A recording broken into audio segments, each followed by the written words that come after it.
Hi, in this video I'd like to show you how to make French knots on the surface of knitting.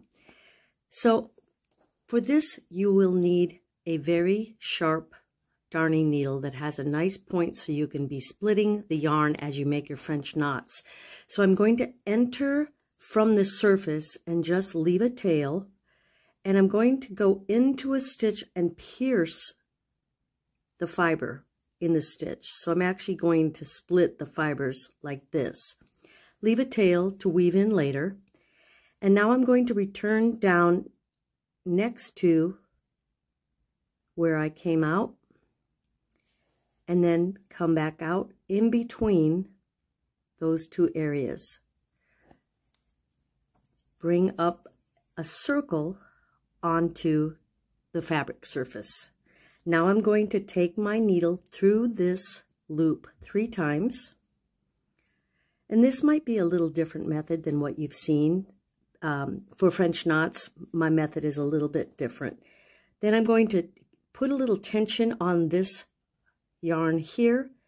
Pinch the top of this little wrap as I'm pulling tension and pushing down until I get a nice little French knot on the surface.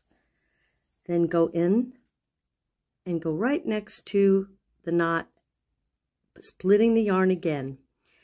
I'm going to make another French knot about right here, and so I'm going to take my needle tip under the surface of the work and kind of move it back and forth, so I'm catching the fibers of green underneath, and so I'm weaving my yarn in the back of the work to go over to the place where I'm going to make the next French knot. And you can see when I pull this gently down, it just completes that first French knot. So let's do that one more time.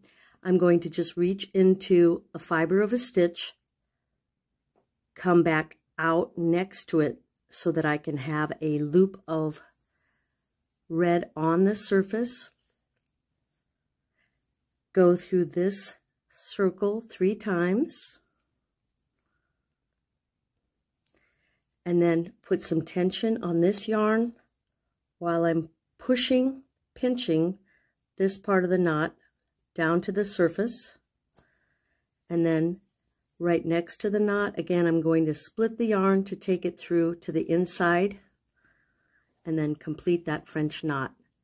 And then later on, I will go back here and weave in this tail to the inside of the work. So now you can see how you can make cute little French knots on the surface of your knitting. Okay, have fun.